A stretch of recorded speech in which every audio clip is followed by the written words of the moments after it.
Boa noite, meus queridos, minhas queridas, queridos alunos, queridas alunas. Estamos aqui para mais um encontro brilhante aí do nosso curso, que já está chegando ao fim. Eu estava dando uma olhada aqui, nós já estamos na aula 19, já estamos entrando em reta final. Nós temos aí mais 5 aulas do nosso curso, que vão acontecer aí num piscar de olhos, né? Um curso que começou lá no ano passado e que a gente conseguiu levar aí com muita maestria ao longo de todo esse período, graças a vocês que estão sempre aqui com a gente às terças, ou quando impossibilitados de aqui estar, né, por uma força natural que nos breca, ou por um compromisso de maior força de vocês, vocês nos acompanham lá direto no nosso canal do YouTube, que fica aqui mais uma vez o convite, nos sigam lá no canal.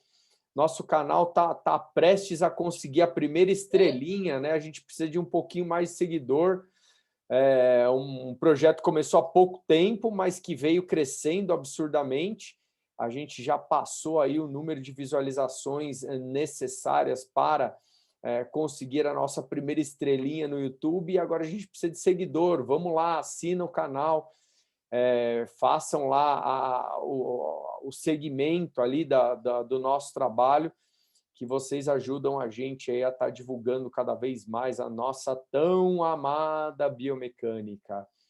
E assim a gente começa mais um dia aí, né, cutucado pelo Robertinho, que diz: aqueles que não fizeram inscrição na pós, por favor, corram, porque a gente está quase fechando as inscrições. Mais um pouquinho, a gente não pode mais deixar as inscrições abertas e ainda dá tempo. Façam lá a inscrição para que a gente consiga fazer com que esse conteúdo seja multiplicado aí por mais de 20 vezes e que vocês consigam aí acompanhar o nosso trabalho na íntegra dentro do nosso curso de pós-graduação.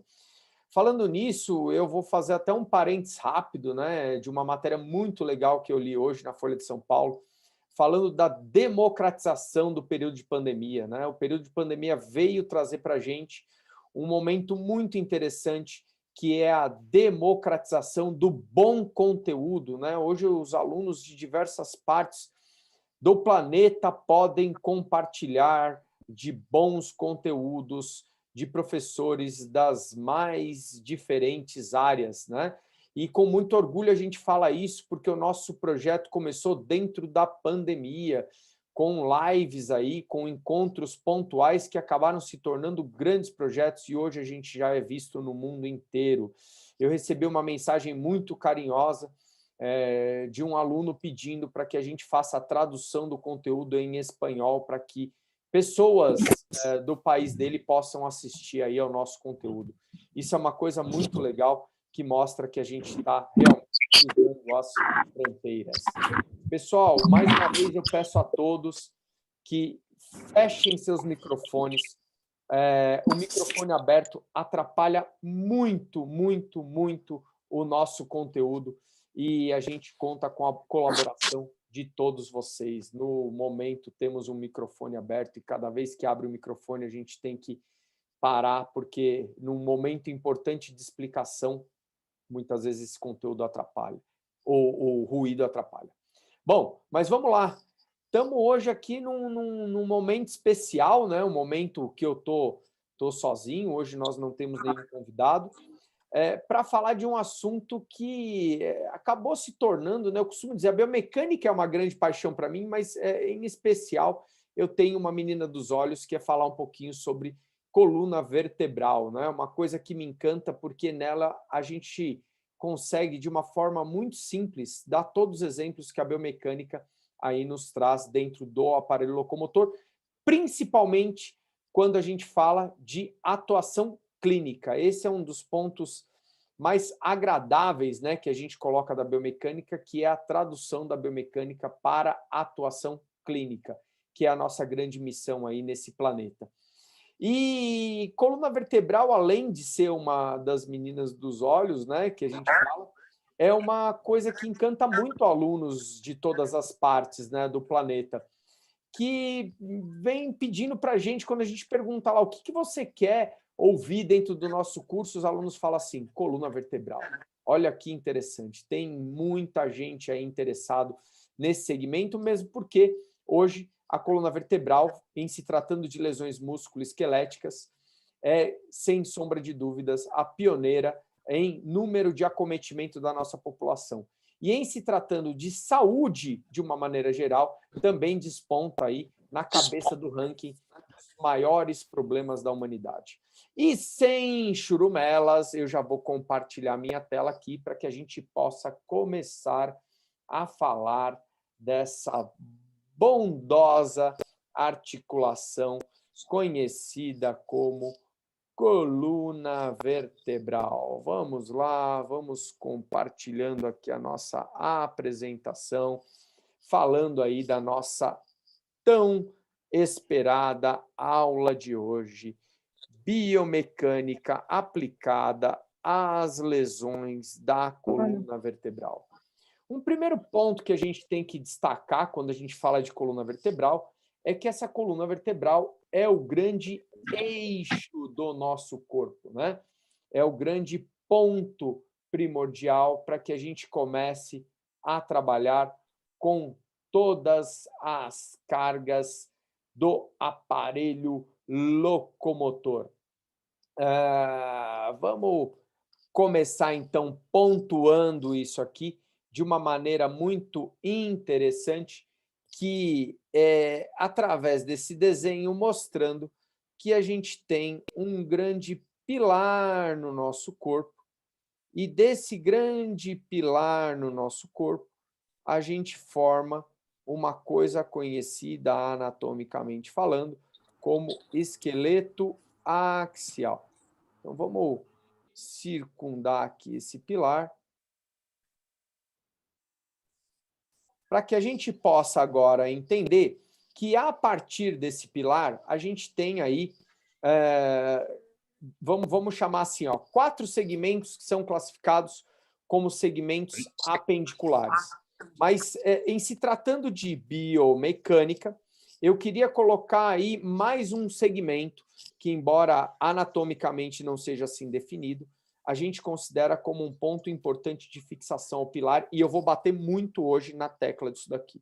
Primeiro segmento que eu queria aqui, biomecanicamente falar, como um apendicular, embora seja classificado anatomicamente como axial, costal.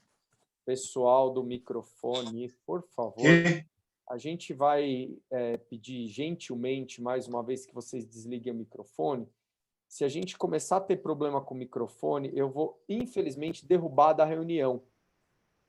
Aí, acho que o pessoal vai entender melhor aquilo que a gente está falando.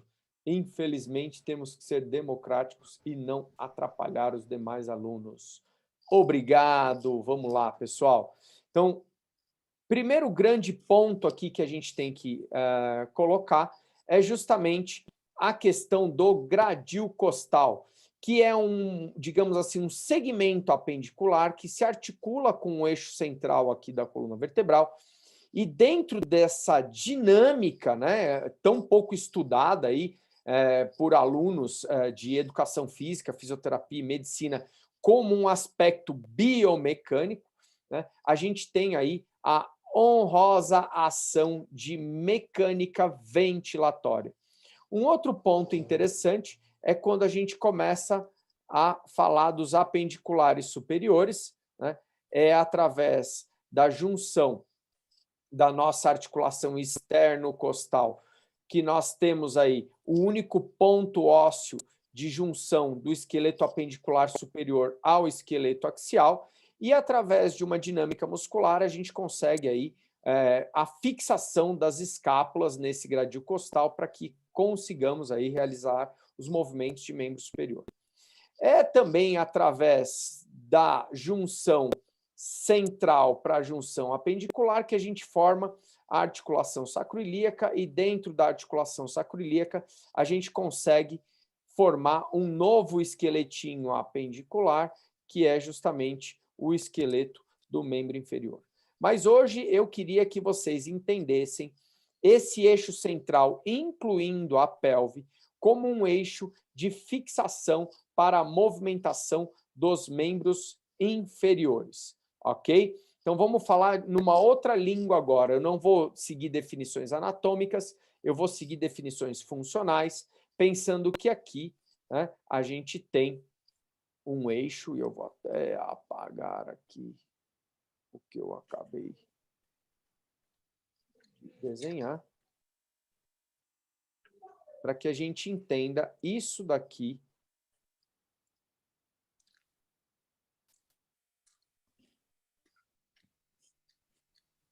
como um ponto de sustentação de carga. Beleza? E a partir daqui, a gente recebe a cabeça, a gente recebe o gradil costal, a gente recebe a cintura escapular e, junto com a dinâmica de estabilização pélvica e também da coluna vertebral, a gente recebe a conexão dos membros inferiores. Beleza? Se vocês saírem daqui hoje entendendo um pouquinho dessa dinâmica, eu diria a vocês que vocês vão desbravar toda a reabilitação do sistema locomotor de uma maneira diferente, com um outro olhar a partir de hoje. E eu falo isso porque muitas pessoas que aqui estão já me viram falando de coluna vertebral, mas muitos nunca me viram falar de coluna vertebral. E a coluna vertebral é um bicho um pouco diferente do que a gente vê. Um frágil cristal,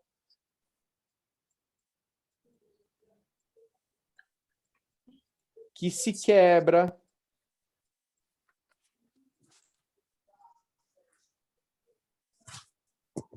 diante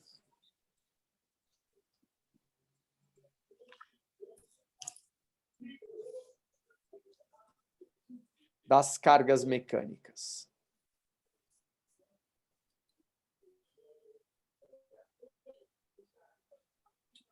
Ok? A gente tem que sair daqui hoje, opa, rasgando isso aqui. Beleza? Vamos lá. Seguindo o nosso caminho, a gente vai olhar agora para a coluna vertebral em seu primeiro apendicular funcional aqui, que nós definimos. E como apendicular funcional, a gente tem que entender que, preso ao sistema central, existe um componente costal capaz de articular para cima e para baixo,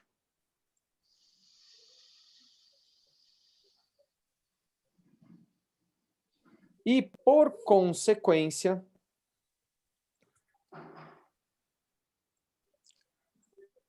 capaz de alavancar o espaço entre os ossos, conhecido como disco intervertebral. Então, vamos começar a olhar nesse aspecto aqui, ó.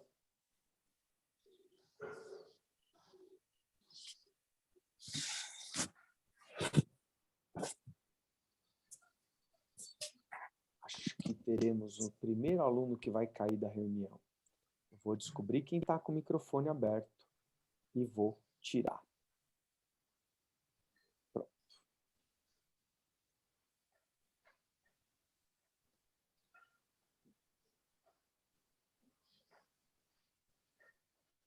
Aí. Vamos para a próxima. Como que eu aumento isso aqui, meu amor?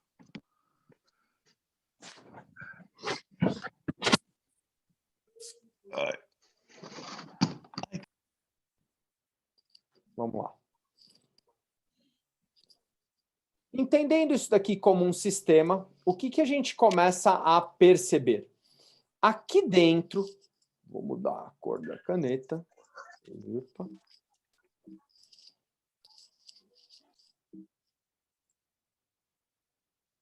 aqui dentro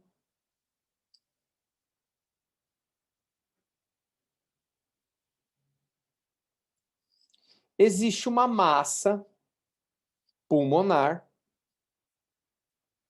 que, quando tracionada abaixo, forma um sistema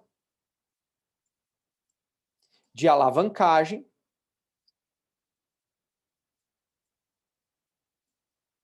de um eixo fixo, capaz de fazer com que a outra haste suba, fornecendo assim um aumento do espaço entre os componentes que aqui ficam. Então vamos entender o seguinte: esse sistema que vocês hoje conhecem como gradil costal é capaz de, quando tracionado pela musculatura reto-abdominal, associada ao osso externo, se ancorar nas vísceras que aqui estão e, pela âncora de víscera, gerar um afastamento de corpos vertebrais pelos processos transversos, que é onde eles se articulam. E se ele tem a capacidade de ancorar nos processos transversos e afastar corpos vertebrais, ele tem também a capacidade de aliviar a carga nos discos intervertebrais.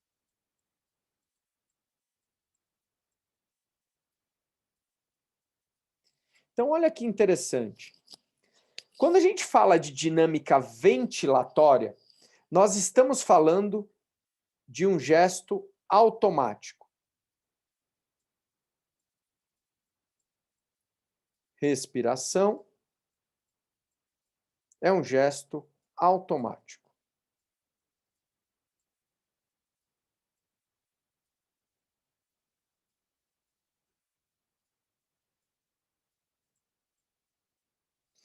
Se é um gesto automático, é ativada por um centro que a gente conhece como centro respiratório. Esse centro respiratório recebe informações de diversas áreas, como, por exemplo, estado químico da nossa condição sanguínea, temperatura do corpo, propriocepção muscular, receptores pulmonares de aumento ou diminuição de oxigênio e também quimioceptores localizados em toda a trama vascular. Se faltar oxigênio no corpo, o centro respiratório vai ser ativado e, queira você ou não, você vai respirar. Isso é uma coisa interessante que já tem que ser muito bem destacada aqui, porque numa baixa de oxigênio, você vai aumentar a sua frequência respiratória. Se você está aumentando a sua frequência respiratória, você vai aumentar o movimento de braço respiratório. E para aumentar o movimento de braço respiratório, você vai ter que promover um relaxamento inferior do abdômen para a descida da cúpula diafragmática. Numa condição de inspiração, nós teremos que relaxar o abdômen para que o diafragma desça e, descendo, a expansão pulmonar faça com que eu tenha uma maior troca gasosa.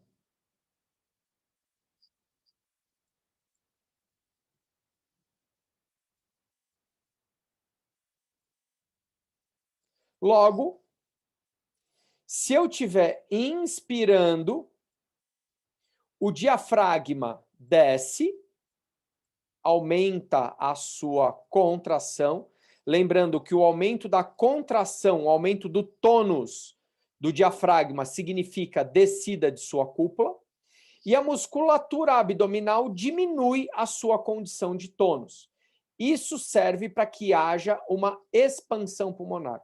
Em contrapartida, no momento da expulsão do ar, no momento da expiração, existe uma contração abdominal e uma elevação da cúpula diafragmática que vai fazer também com que eu tenha uma descida do gradil costal. Essa dinâmica é uma dinâmica interessante de se entender no primeiro momento, justamente porque eu acabei de falar para vocês que a expansão pulmonar e a cocontração abdominal e torácica geram alívio das cargas mecânicas no tórax.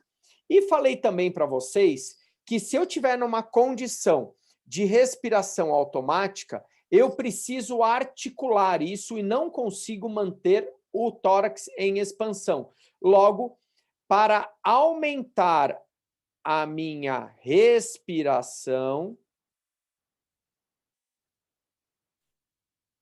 eu diminuo a minha estabilização.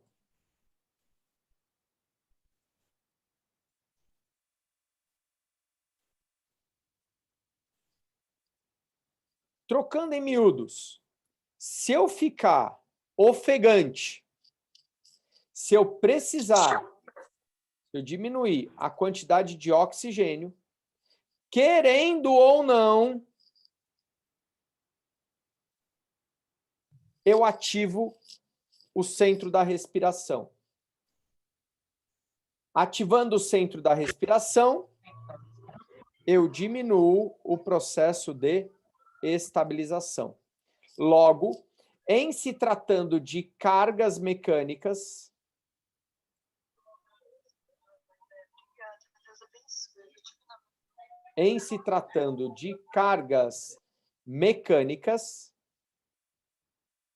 respirar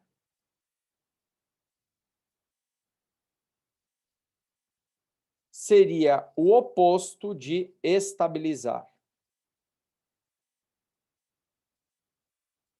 E uma coisa que já foi muito discutida aqui é que, em condições de fadiga,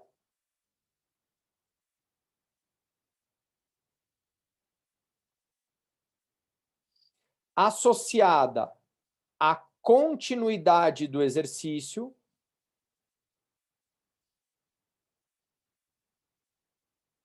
ou do movimento,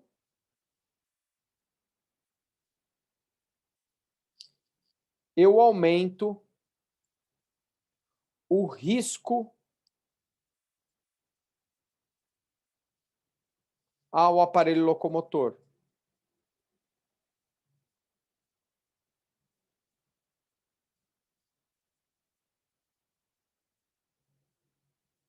E aqui a gente tem uma das maiores provas disso.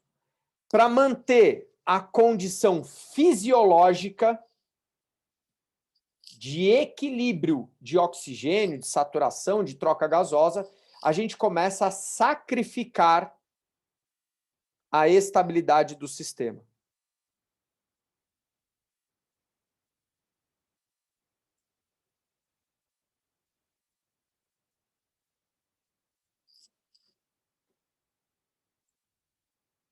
Pessoal, até o momento, eu tinha falado muito para vocês sobre fadiga pontual.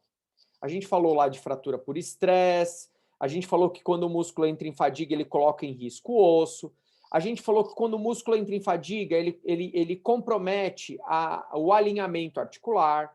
A gente falou que quando o músculo entra em fadiga, existe um comprometimento de todo o componente neuromotor, da coordenação motora. Mas agora eu estou chegando um pouco mais além, eu estou cavucando lá uma coisa central. Quando eu entro em fadiga, naturalmente eu vou começar a tentar gerar uma compensação respiratória, até por tamponamento metabólico. E por tamponamento metabólico, eu começo a ter um sacrifício da minha estabilidade generalizada no corpo. Por quê? Se a coluna vertebral é um eixo, e esse eixo depende de uma estabilização de cocontração e isometria de todos os componentes que ali estão, a gente tem que entender que, em situações de manipulação de peso, nós sacrificamos a respiração. E essa é uma mensagem importante, porque a gente ouve, né, a gente nasce na educação física e na fisioterapia, ouvindo falar que a manobra de Valsalva é uma coisa que deve ser condenada porque aumenta a pressão arterial. E a gente sabe claramente que a manobra de Valsalva é a primeira estratégia que o aparelho locomotor usa quando ele quer estabilidade para a movimentação de grandes cargas. Eu estou falando de pontos extremos, máximo de estabilidade com mínimo de respiração, ou máximo de respiração com mínimo de estabilidade.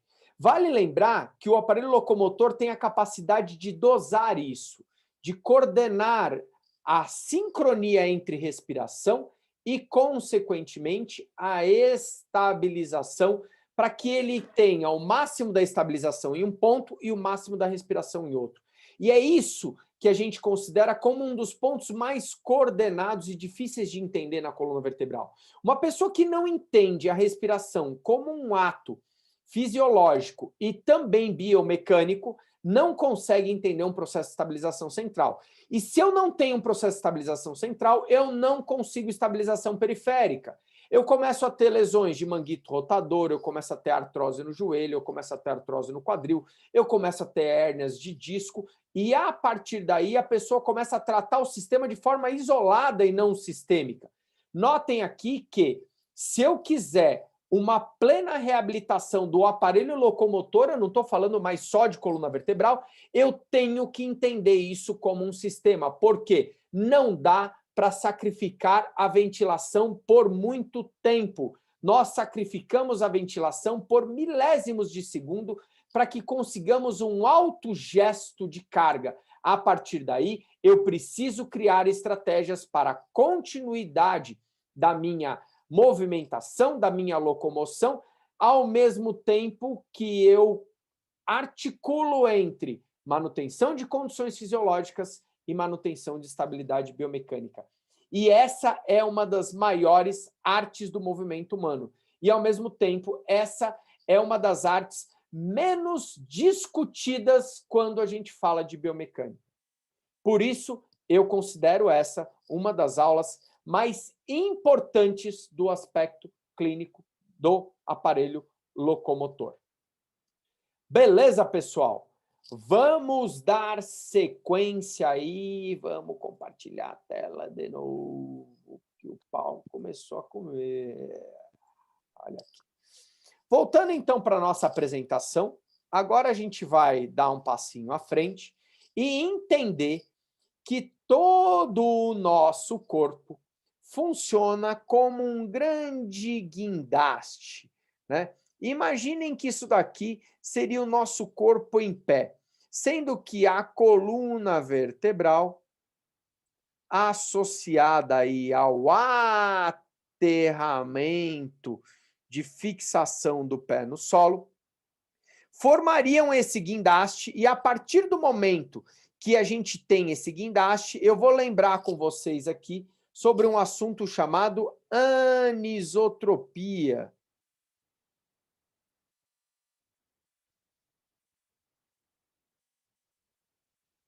Que dizia que os nossos tecidos respondem, principalmente o tecido ósseo, respondem de maneira diferente a diferentes cargas mecânicas, cargas de compressão e, consequentemente, cargas de tração.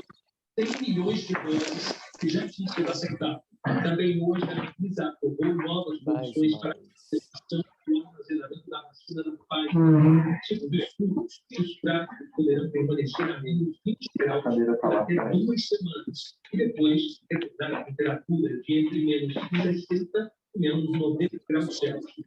Rafael Soares.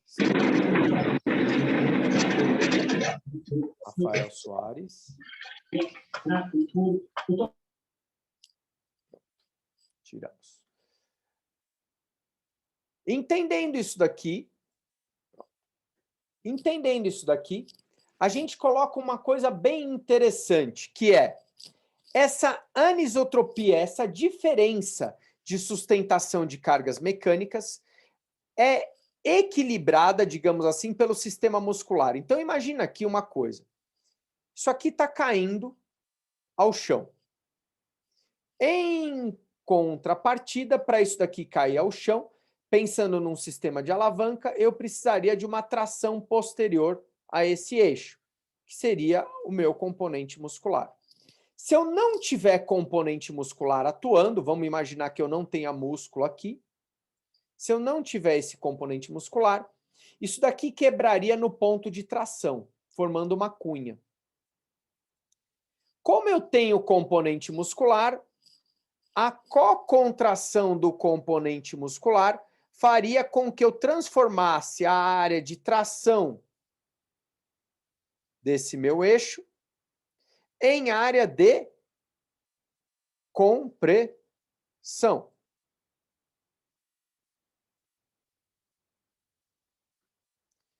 Transformando isso em área de compressão, nós conseguiríamos uma virtude maior do aparelho locomotor. Ele suporta mais compressão do que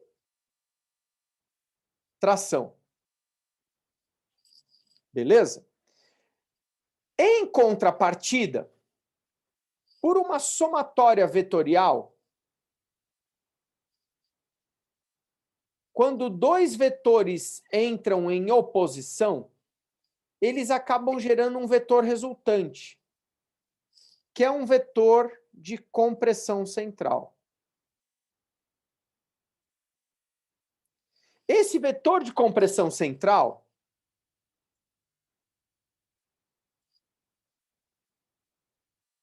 força muscular, queda do centro de gravidade, resultante, vetor de compressão central. Seria, digamos assim, aquele ponto principal que esmagaria as partes moles da nossa coluna vertebral, ou seja, os discos intervertebrais.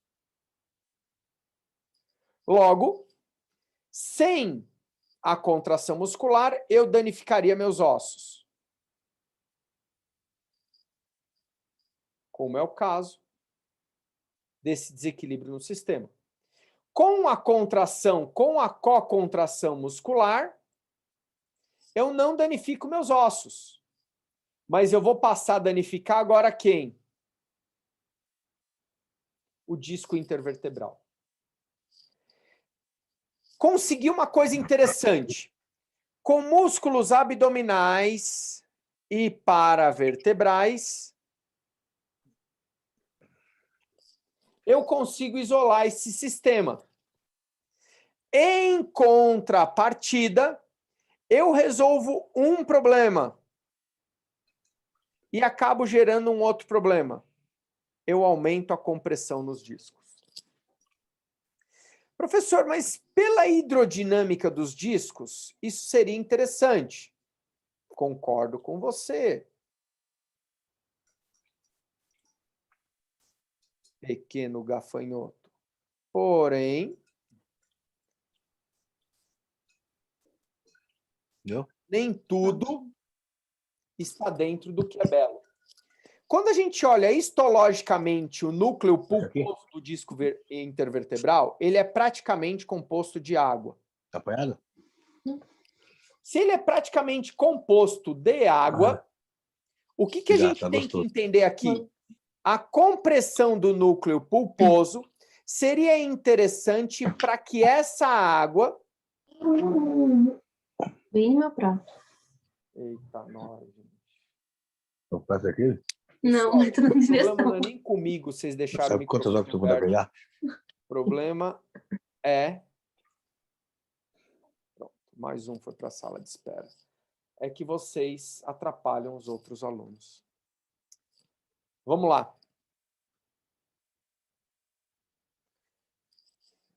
Voltando aqui. Se eu tiver compressão, a água que está aglutinada dentro desse núcleo pulposo começa a migrar para as extremidades. Isso, num primeiro momento, geraria um processo de nutrição do disco. Uma vez que o disco é nutrido pela compressão do núcleo e migração dessa água. O problema é que o excesso de compressão geraria o dano ao sistema. ou a ruptura das camadas do disco e a formação de herniações.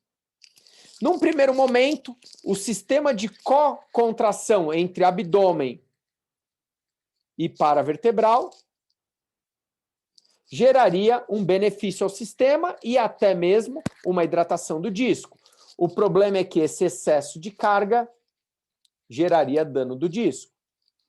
Como gerar co-contração? Eu já deixei claro para vocês. Contrai paravertebral e abdominal ao mesmo tempo. Como gerar descompressão? Eu também já dei uma dica para vocês. O próprio sistema de gradil costal já geraria a descompressão da região do tórax. Porém, isso sacrificaria a respiração. Não tem problema. No momento de grande manipulação de carga, eu paro de respirar e estabilizo o tórax. Falta falar para vocês como isso aconteceria dentro da coluna vertebral inferior, ou seja, dentro da região lombar, que é a região de maior carga. E aqui a gente também tem um sistema muito legal. Quando o diafragma desce, ele encontra as vísceras abdominais. Quando o transverso contrai, ele encontra as vísceras abdominais. Quando os multífidos contraem, mantém a coluna em estabilidade. Quando o assoalho pélvico contrai, ele impede que a pressão formada pela co-contração desses músculos evacue pelos forames pélvicos. Consequentemente, a co-contração entre diafragma, transverso, multífido e assoalho pélvico aumentariam a pressão intra-abdominal. A co-contração do gradil costal aumentaria a pressão intratorácica. Moral da história: dos pontos que nós temos de grande carga, que vão das vértebras torácicas às vértebras lombares, a co-contração de tórax baixo mais tórax alto geraria um sistema de pressão e alavancagem dos corpos vertebrais que promoveria um afastamento. Agora eu vou pedir para vocês olharem para cá. Um afastamento dos corpos ósseos e, consequentemente, um controle de pressão intradiscal. A gravidade vai tentar esmagar a contração muscular, vai gerar uma descompressão. Moral da história: olha a magia do amor acontecendo. A contração dos músculos superficiais geraria um equilíbrio do sistema inclinatório. A contração dos músculos profundos geraria uma descompressão axial. Moral da história: através desse sistema, eu consigo gerar uma autonomia de preservação da coluna vertebral. Olha que maravilha! Essa preservação associada à estabilização do sistema daria ao aparelho apendicular ou ao esqueleto apendicular a plena função de fixação e transmissão de forças para as extremidades. Gente, a parada é louca, o bagulho é complexo. Estamos na missão aqui e a gente sabe que não é fácil de entender tudo isso. A única coisa que eu quero, nesse momento único, onde a gente tem 1h30 só para falar sobre esse sistema, é que vocês entendam que isso deixa a coluna muito forte. As pessoas que têm alta capacidade de contração muscular desse centro são capazes de gerar altas magnitudes de carga no aparelho locomotor. Haja visto que atletas de alto rendimento chegam a ter cargas mecânicas de 20 vezes o peso do corpo sem gerar danos ao sistema. Nós estamos falando de cargas de magnitude de 1,5 toneladas. Quando a gente fala de um levantador de peso olímpico jogando num clean jerk, uma massa como um super pesado que ultrapassa 200 quilos, mais uma composição corporal de peso superior a 110 quilos, a gente está falando de um cara gerando uma carga na coluna vertebral de aproximadamente 17 vezes o peso do corpo. Façam a conta, um cara que pesa 120 quilos, multiplicando essa carga por 17 vezes, a gente está chegando a quase 2,5 toneladas de carga. E esse cara não quebra. Notem que estamos diante de mutantes. Se você for fazer isso, for fazer esse experimento com você amanhã, saindo dessa aula, provavelmente não dê certo. Mas notem que feitas aí as devidas proporções de um atleta de alto rendimento, de um aparelho locomotor, a gente consegue andar, a gente consegue correr, gerando 2 vezes o peso do corpo de carga, a gente consegue descer um degrau, gerando 3 vezes o peso do corpo de carga, e notem que nós não quebramos.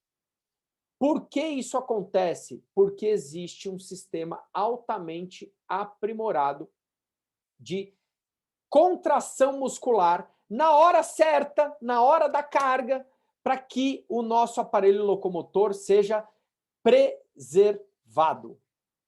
E se vocês entenderam isso, eu vou voltar de novo para o meu compartilhamento de tela, porque eu trago aqui 2 casos clínicos interessantes, onde essa força muscular não deu certo.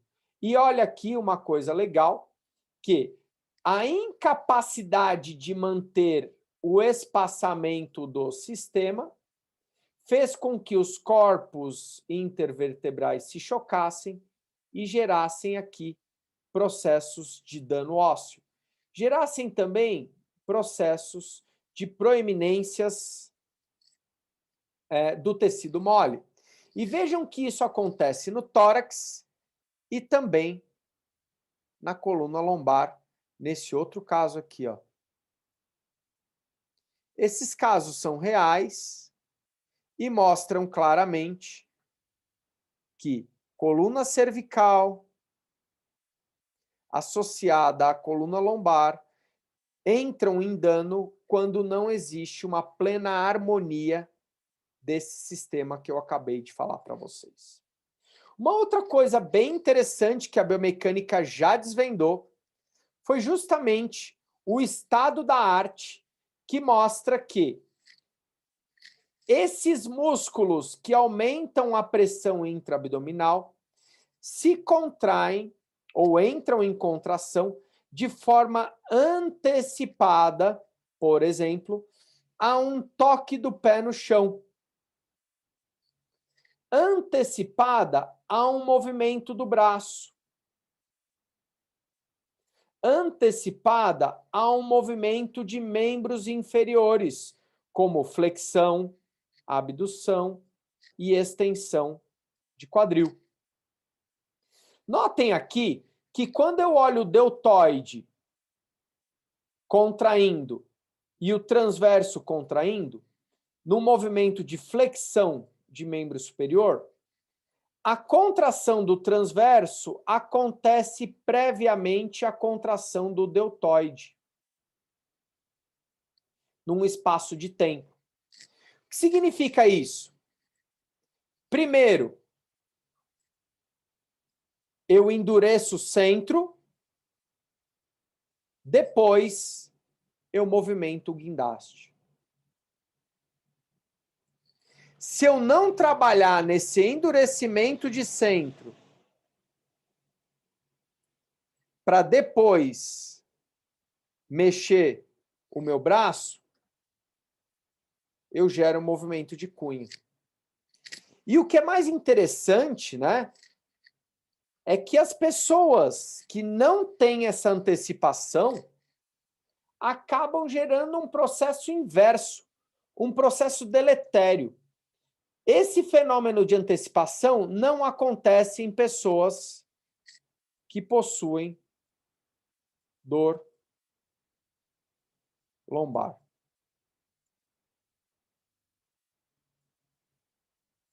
Quando a gente olha para movimento de membro inferior, o mesmo fenômeno acontece. Se eu quiser falar de uma flexão de quadril pelo reto femoral, antes do reto femoral começar a contrair para flexionar o quadril, notem que o transverso já vinha contraindo para estabilizar a coluna. Antes de tocar o pé no chão, notem que o transverso já vinha contraindo para aumentar a pressão intraabdominal. Primeiro eu aumento a pressão, depois eu toco o pé no chão. E isso faz com que eu tenha, primeiro, uma dureza e preservação dos espaços, para depois ter a carga mecânica de compressão.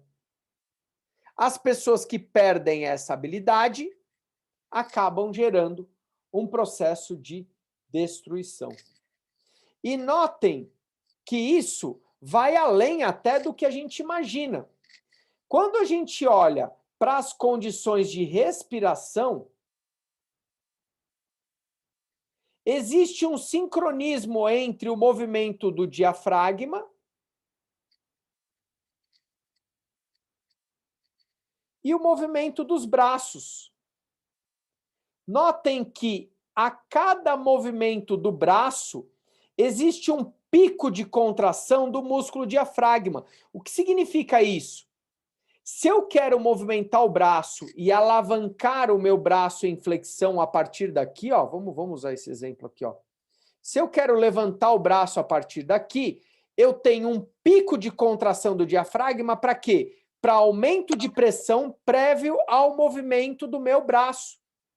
Se ao alavancar o braço, eu vou gerar mais carga de inclinação, consequentemente vou precisar de mais contração de paravertebral e, consequentemente, vou ter mais compressão na coluna, nada mais inteligente do que, previamente a esse fenômeno, já aumentar a pressão interna. Aumentando essa pressão interna, eu preservo o sistema e movimento o braço com eficiência. E notem que esses gestos de contração, principalmente de diafragma e assoalho pélvico, são associados às cargas mecânicas. Por exemplo, o que acontece com a pressão no assoalho pélvico em diferentes condições de carga? Por exemplo, num sentar e levantar, pressão baixa. Num exercício abdominal, pressão maior. Numa manobra de valsalva, pressão maior. Num movimento de agachamento com 15 quilos, pressão maior. Num salto vertical, pressão maior. Notem que para sustentar a carga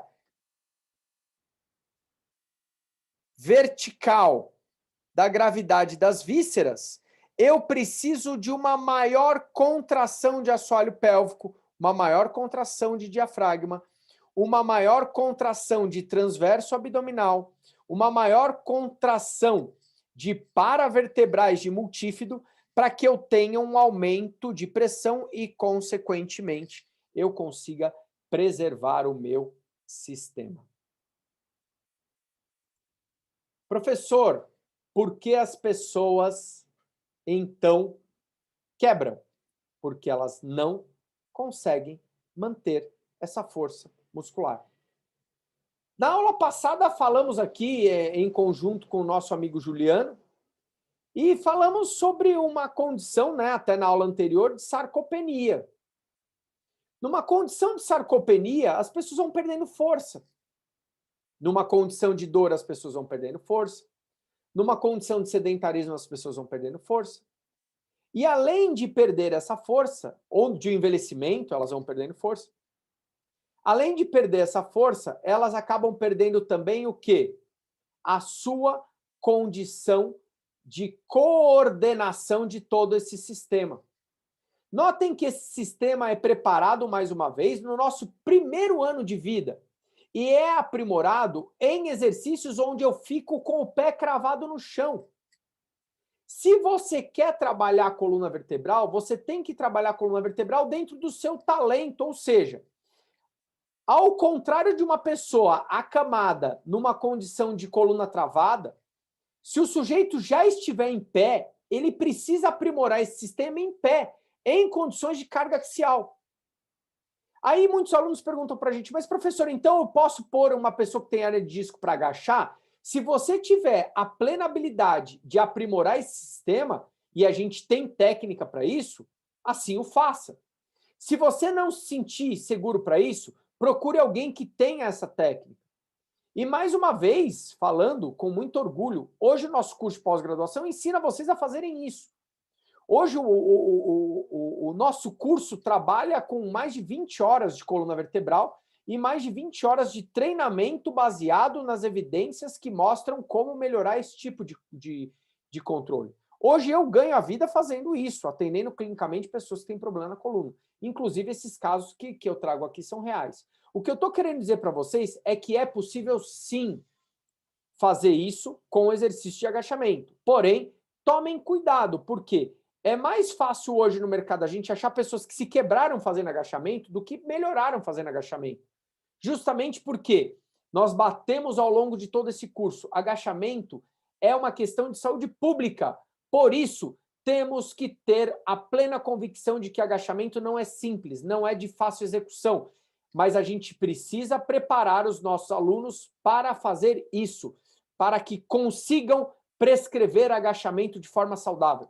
E hoje aqui nessa sala, eu digo que já tem muita gente que é capaz de fazer isso com muita maestria e que já salvou muita gente por causa disso. Então, vamos rapidinho mostrar aqui para vocês a continuidade do nosso processo, para que a gente desperte em vocês, né, de uma forma muito saudável, a vontade de entender um pouco mais sobre isso e de buscar condições como essa, para que vocês possam aí estimular o controle do centro e, consequentemente, não fazer com que a pessoa perca isso ao longo da sua vida em condições de sarcopenia ou em condições patológicas. De uma forma muito mercadológica, isso ganhou força aí há uns 10 anos atrás com a história do core, né? Vamos lá, vamos trabalhar core, vamos trabalhar core, vamos trabalhar core. Mas, infelizmente, a gente vê que muitas pessoas perdem a mão quando entendem já que o trabalho do core tem que ser feito de uma maneira horizontal e não verticalizada, né? Eu vou dar exercícios para o core como uma prancha lateral, né? E a gente sabe que o índice, né, o nível de contração muscular numa prancha lateral é muito baixo, pensando aí, né, num ponto comparativo, como eu mostro aqui para vocês. Opa. Compartilhar a tela 2.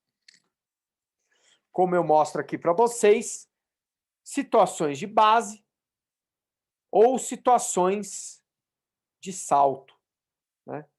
Notem que o bicho pega mesmo quando a gente está em pé. Isso daqui é uma mensuração de pressão intraabdominal em diferentes condições, como eu falei aqui para vocês. E a gente conhece como uma das maiores agressões à coluna movimentos de salto ou ainda movimentos de agachamento com carga, são significativos.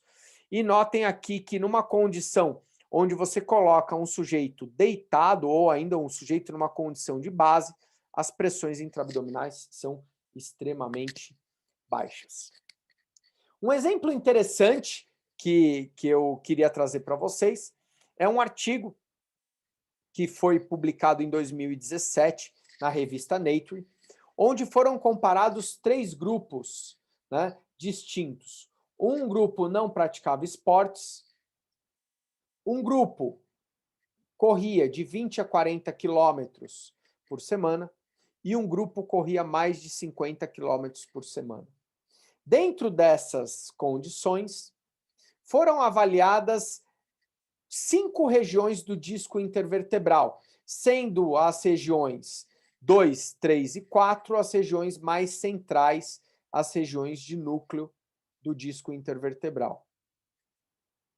E a partir daqui, foram comparadas condições de hidratação do disco intervertebral nesses 3 grupos e também a quantidade de proteínas existentes dentro desses núcleos pulposos. E notem aqui que quando o assunto era hidratação e também quantidade de glicosaminoglicanas, que era justamente a quantidade de proteínas capazes de trazer água para dentro desse disco, os grupos que praticavam corrida tinham mais hidratação e mais proteínas responsáveis pela hidratação do que as pessoas que não faziam esportes.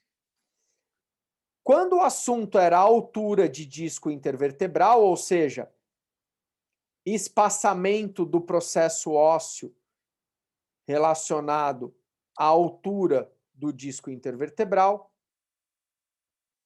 as pessoas que corriam mais de 50 quilômetros eram justamente as que tinham o maior espaçamento entre os discos. Uma situação até contraintuitiva, porque uma pessoa que corre mais de 50 quilômetros por semana tem uma grande compressão do disco ao longo de um longo período de tempo, uma vez que ela tem cargas aí de magnitudes que partem de 1,5 vezes o peso do corpo, multiplicado a uma quantidade enorme de passos, que faz com que ela percorra mais do que 50 quilômetros por semana. Só que aqui mostrou-se o contrário. O grande X desse artigo era que as pessoas que praticavam corrida a faziam há mais de 5 anos. Ou seja, eram pessoas totalmente adaptadas ao gesto da corrida.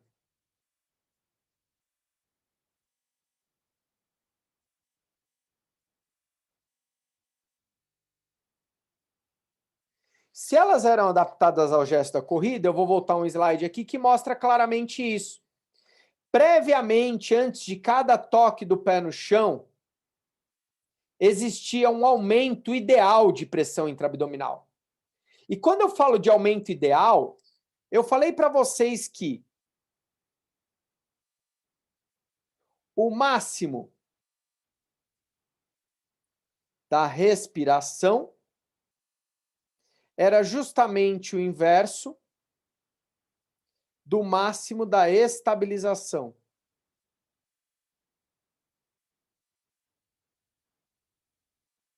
E o contrário também é verdadeiro. O máximo da estabilização era o inverso do máximo da respiração. Se eu estiver recebendo uma carga de 20 vezes o peso do corpo,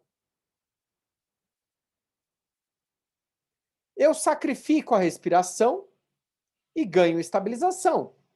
Agora, se eu estiver recebendo uma carga de 1,5 vezes o peso do corpo, que é justamente a carga da corrida, essa carga é baixa perto do que eu tenho aqui em cima. Logo, eu posso trabalhar em condições médias.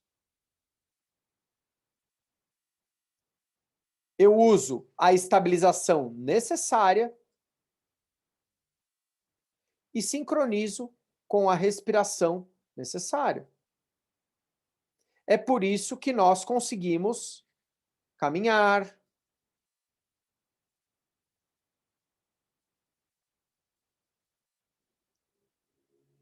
e também correr por longas distâncias. Porém, nós não conseguimos saltar por longas distâncias. Saltar exige um ato maior de estabilização. Logo, eu sacrifico a respiração. Olha Que parada maneira! Olha que legal!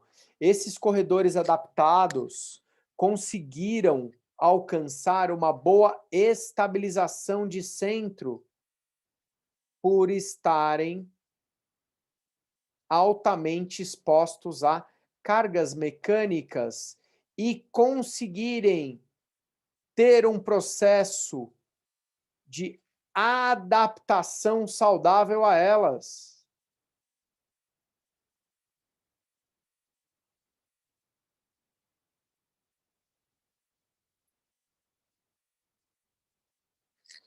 Há pouco tempo eu vi que o Carlito estava presente aqui na nossa reunião, né? Professor Carlos, que falou com a gente de corrida. Olha que interessante. A gente trouxe lá uma coisa bacana, que 80% das pessoas que começam a correr se machucam no primeiro ano de corrida.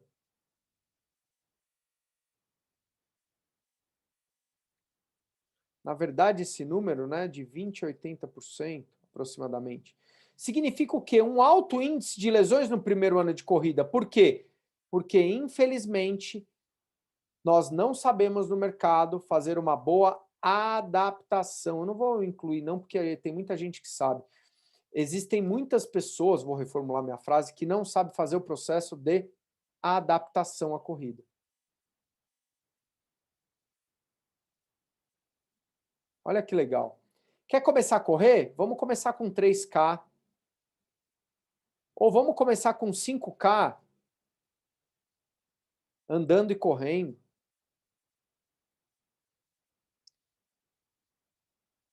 Se você perguntar para um biomecânico, quer começar a correr? Ele vai falar, vamos.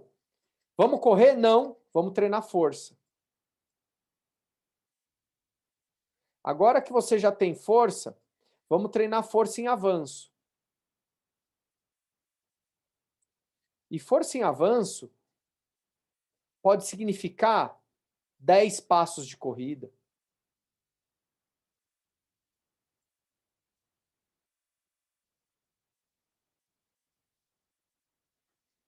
Significaria menos de 1 minuto de corrida. E isso é muito individual. Se eu pegar uma pessoa extremamente debilitada e pedir para ela correr 1 minuto, ela morre. Ela quebra no meio. Como já aconteceu comigo, uma paciente minha, pós-gestação, foi orientada a dar tiros numa esteira. E olha que interessante. Quando ela foi orientada a dar tiros numa esteira, ela começou a sentir dor lombar. Então vejam que se você for coerente e participar dessa adaptação, a exposição à carga gera um aumento do espaço entre os discos. A exposição à carga gera uma melhor hidratação dos discos. E hoje a gente já sabe de números coerentes com isso. Um disco intervertebral suporta de 540 a 950 newtons de carga. Se ele tiver numa condição de pressão de 0,3 a 1,2 megapascal, a uma frequência de 0,1 a 1 Hz, ele começa a aumentar a sua hidratação. Ele começa a anabolizar. Professor, traduz esses números. Isso daqui é algo muito semelhante a condições superiores ao peso do corpo. Um levantador de peso olímpico com maior pressão intraabdominal preservaria mais o espaço entre os discos. Um sujeito moribundo ou um sujeito debilitado não conseguiria o mesmo sistema. Se ele não consegue o mesmo sistema, a carga chega no disco. E a carga chegando no disco, vejam, 540 a 950 newtons, eu estou falando em torno de 54 quilos, não é nem o peso do corpo. Por que então o disco não estoura? Porque existe um fator de proteção muscular que precisa ser preservado e aprimorado. Se ele for preservado e aprimorado, cargas ideais chegam no disco. A que frequência? 0,1 Hz. Isso é uma frequência que a gente encontra em gestos de marcha ou corrida.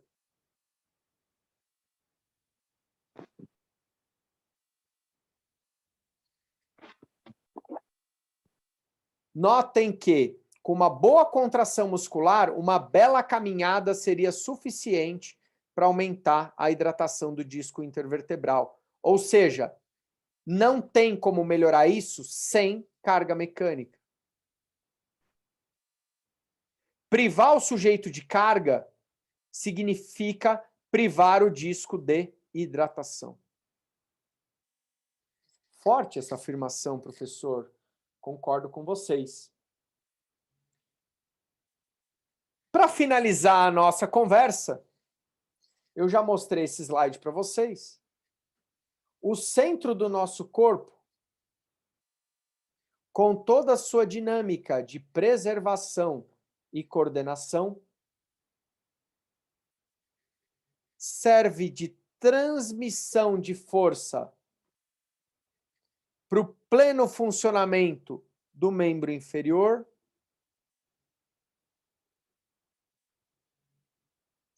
e a transmissão da força da nossa ancoragem do solo para o membro superior. É através desse pleno sistema central que a gente consegue transmitir as forças de conexão do nosso corpo entre o solo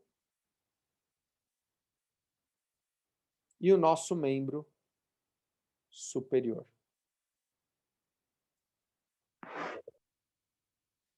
E é a partir daqui que a gente tem que entender que câmaras torácicas e abdominais preservam o sistema central.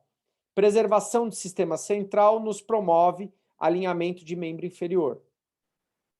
Alinhamento de membro inferior associado à dinâmica de escápula de músculos escápulo-torácicos aliviam as cargas na coluna cervical, que não possui câmaras de descompressão. Se existe um ponto vulnerável, eis que esse ponto é a coluna cervical. Ela não possui câmaras de descompressão. Logo, a transmissão da força do membro do centro para o membro superior se faz pela estabilidade de escápula e não pelo suporte de uma escápula única e exclusivamente ancorada na coluna cervical. E a partir daí, por essa bela magia, a gente consegue tratar hérnias de disco cervicais, torácicas e lombares. Como eu reabilito esse sistema? Trazendo à tona o maior talento do sistema, que é justamente o nosso processo biomecânico e coordenativo. Pessoal, a parada é louca, o negócio é complexo. Vejam que não é uma tarefa fácil falar de tudo isso em tão pouco tempo, em 1 hora de aula. Existe um fator extremamente minuciado disso, eu tentei passar um resumão disso daqui para vocês, e eu espero hoje ter conseguido aguçar a curiosidade de vocês, que a coluna vertebral é uma coisa um pouco mais complexa do que a gente entende de fortaleça os músculos abdominais que dá tudo certo, ou entenda meia dúzia de exercícios de core que você consegue reabilitá-la. Falarei aqui de forma muito aberta, né, sem contar o milagre. Uma vez eu assisti uma palestra sobre um protocolo de uma famosa escola de pós-operatório de lesões de coluna vertebral, onde, ao final, eles mostravam que, na estatística deles, eles conseguiam apenas 70% de eficácia no tratamento da dor lombar pós-operatória deles. E quando eles mostravam os exercícios, dava claramente para entender o porquê, né? Os exercícios eram feitos todos deitados. E notem que se eu estiver tratando de um pós-operatório com o cara deitado, realmente eu não vou ter sucesso no meu programa, mesmo porque esse cara vai ficar em pé. Um dos casos que eu mostrei hoje aqui para vocês era de um rapaz extremamente jovem, de 33 anos, que tinha sido orientado nas lesões que eu mostrei lá, as manchas ósseas, né, de praticar hidroginástica. E olha o quanto a coisa degringolou na vida dele. Ele já estava travando da coluna ao descer escadas, né? Esse cara hoje, exatamente hoje, se encontra na Costa Rica, surfando todos os dias, pratica corrida, pratica tênis, pratica uma série de coisas. Ele só precisou parar de fazer hidroginástica e pôr o pé no chão de novo. Uma vez que somos um bicho terrestre, né, é no chão e no impacto que a gente tem que viver. E nós somos muito bem adaptados a isso. Digamos assim, a incapacidade de compreensão humana na prescrição de programas de atividade física ou reabilitação é que faz a gente ficar tão limitado nesse sistema. E eu não falo isso como uma crítica construtiva, não. Eu falo isso como um apelo à sociedade, né, de reabilitadores, de médicos ou de educadores físicos que entendam melhor a coluna vertebral como uma haste rígida que serve para trabalhar em pé, para manter o nosso corpo em pé. Beleza? Basta entender um pouquinho dos segredos dela que a gente consegue entender um pouco mais daquilo que a gente tanto espera. Vamos lá. Deixa eu dar uma lida rápida aqui. E os hipertensos, professor? Alguma ressalva em relação à manobra? Não.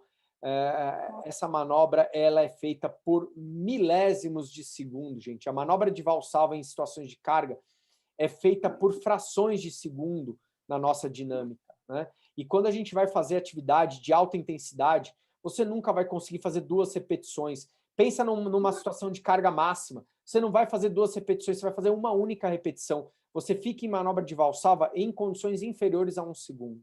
Tá?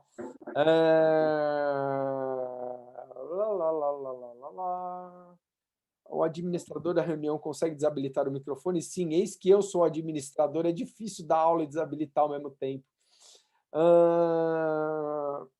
Professor, o que acha sobre a técnica de abdômen hipopressivo? Eu tinha certeza que alguém ia me perguntar disso. A técnica é realmente efetiva e convencional? Para estabilização de coluna, Carolina, não. A gente tem, inclusive eu nem quis colocar os dados, na pós a gente passa os slides que mostram que a condição de hipopressão não é eficiente. Tem até vídeo meu no YouTube falando da ginástica hipopressiva e mostrando artigos.